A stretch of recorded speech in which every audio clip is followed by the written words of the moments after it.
Good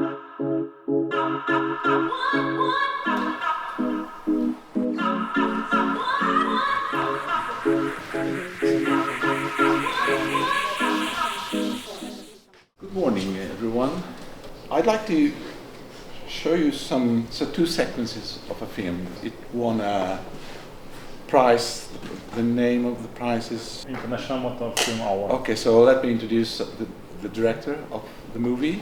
Hi everyone, I'm Mesterkurzus. Hello. Yeah. What was the name of the festival? The International Motor Film Awards. Motor Film Awards. Okay. Yes. What difficulties are there you have to cope with when you shoot when you are shooting a sequence like this one? It's not that simple as it looks. No, it Exactly? does not look simple at all. Come on. Okay, so you are sitting at home, the phone is ringing, you are assigned. This is the story you have to shoot. What is the first step? Call the actors. Okay. What do you think? Whether you have to plan a sequence like this one is, or just go to the location and you just start shooting? I would probably make a storyboard for this Yes. thing. Okay. Yeah, that's it. Next step. Yeah.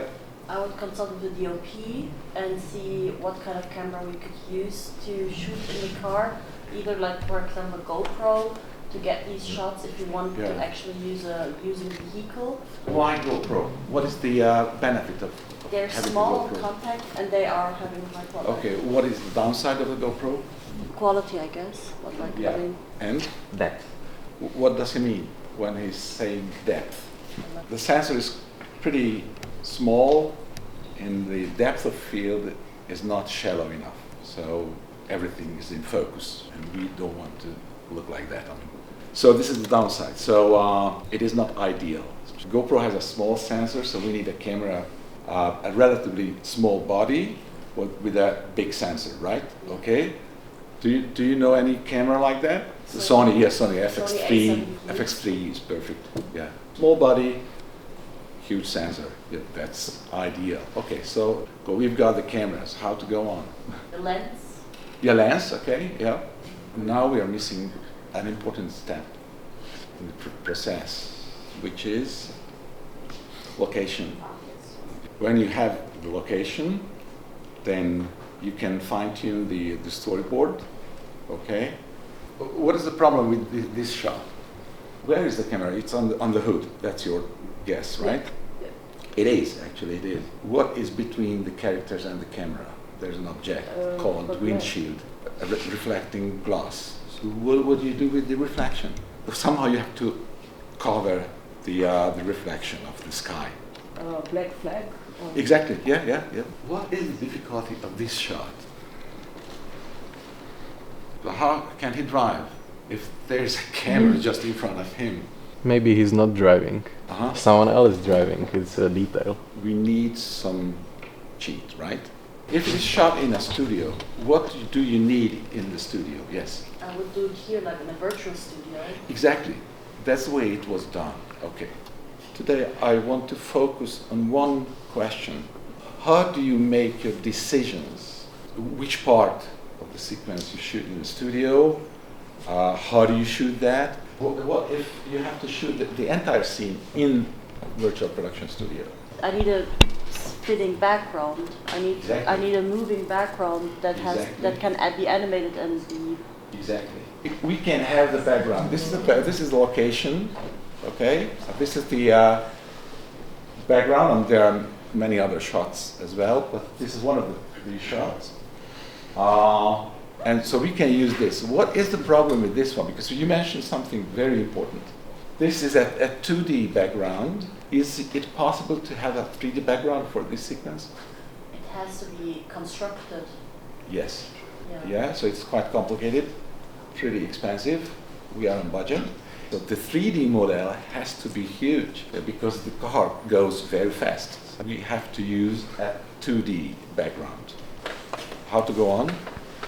You have to be sure that the car fits in because there's a door to the side and it is not sure at all that the car fits in. So what is the benefit of shooting in a virtual production studio?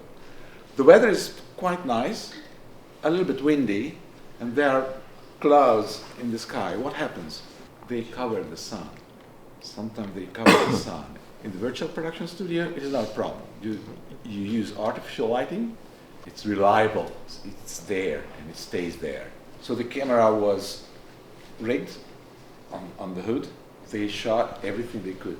So more elements you have between the background and the foreground, the more believable. Against the LED wall, it is very important just to break it somehow, just to cover it partly, just somehow make the illusion more believable. And this is a good tool on this net. So it was shot in the studio. So when we are saying setup, it means that the camera is rigged on. Yeah. Yes. This is a small. It is not a big one. There's a possibility, a studio, to shoot in the studio. You want to utilize it because there are shots you cannot shoot on location. So this is the shot you cannot shoot on location. Because just once again, the light is changing. You cannot perceive it consciously, but it works. I try to focus on the decision, on the strategy you have to make. You have to make the decisions quite effectively, what to shoot on the location and what to shoot in the studio. It can happen that you shoot shots on location that could have been shot in the studio as well, but it is not necessary to shoot in the studio. It is a schedule, but just you have to know your possibilities. So you don't have a 3D background, okay? So it means that you have to shoot close-ups, mainly close-ups in the studio. So this is the studio. So what is this? Okay, this is an LED panel as well. That one. Yeah, and it can be lowered like this one. I mean, like this height, right? Can you see the change?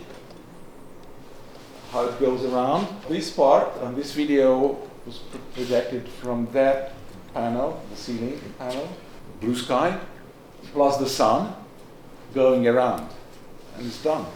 We were cropping the original footage, so we only needed the light section because we didn't have the reflections all around. We needed just the light source there. This is the background, and this is the light source. This is the surface of the camera could see. Once again, there are two shots. This one and this one. It was shot on location. So there was a fire. There were flames on location, and that was the footage. They put that footage on this wall, and this wall was quite close to him while shooting this close-up. The fire is visible in his eyes. First we see his face. There's something serious outside, but we don't know yet what exactly. And then this is the answer. Okay, the car is burning. Foreshadowing. Yes, that was foreshadowing. Yes. That was a practical effect on the set, the flames, but we used some VFX for the smoke. So you had smoke on location? Yes, and we had smoke, just white smoke, because the black smoke is VFX. Is VFX, and the black smoke is more dangerous and more expensive than the white smoke. Yeah.